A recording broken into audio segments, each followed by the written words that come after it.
What's going on, hybrid shooters? It's Jason Vong, and we're here with not only one, not two, but three A7R III for today's Sony A7R III event. So we're out here at the Sony event with the A7R III, which promises a lot of new features and answers a lot of the problems that the A7R II users had. So let's go ahead and pick up one of these cameras and give it a shot.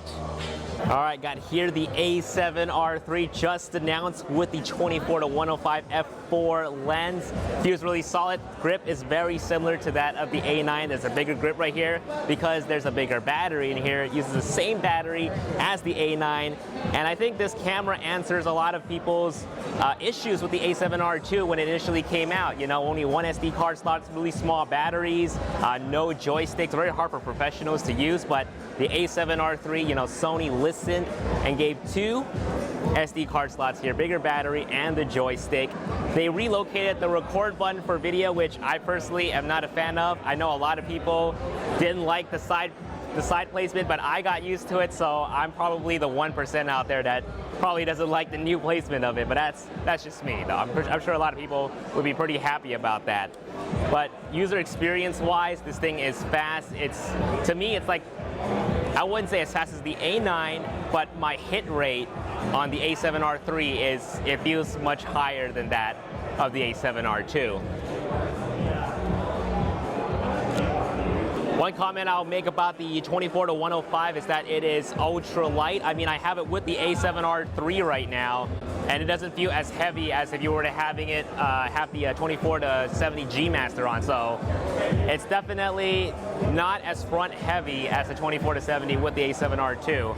Very nice and comfortable on the hands.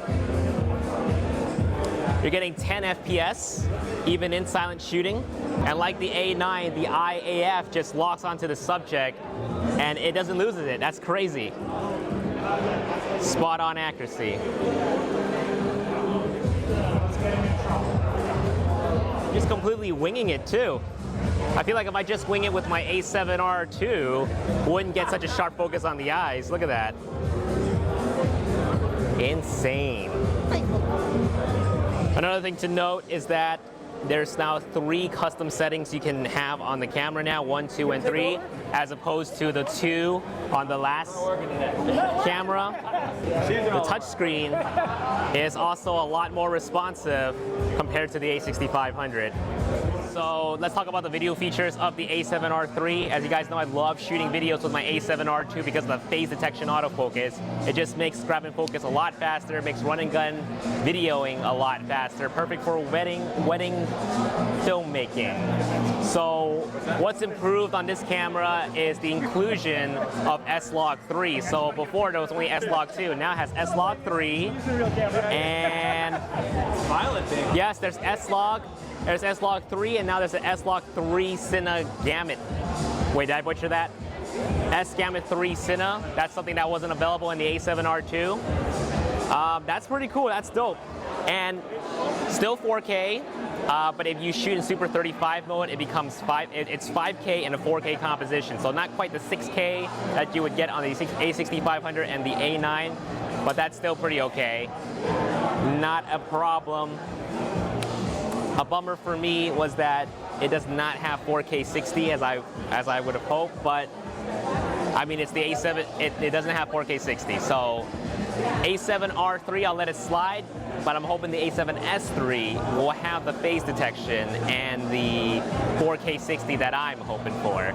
But as of right now, I really feel solid about this camera being a new hybrid camera for me, a perfect stills and a perfect video camera. I held out not getting the A9 because I don't need that ultra fast,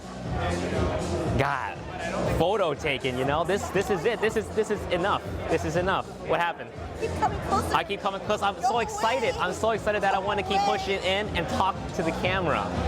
This is how excited I am, man. I'm here with this camera right now. Hey everyone, sorry for the rough end to this video, but just want to conclude that I am planning on picking up the Sony A7R III when it launches. I have high hopes that this camera will have a much better user experience over the previous A7R II. Do I think it's worth the upgrade? To be honest, if you're content with your A7R II having just one SD card slot and never had an issue with a smaller battery life, then I don't think it will be a substantial upgrade for you, especially if you shoot portraits and landscapes only. But for anybody who shoot events like weddings or any important client works, this is a definite worthwhile upgrade. The better, faster, accurate autofocus, the joystick, the better battery life, the dual SD card slots, it's a must-have for pros. I'll leave it at that for now. More A7R III videos are coming. Thanks for watching, guys. I'll see you guys in the next video. Peace.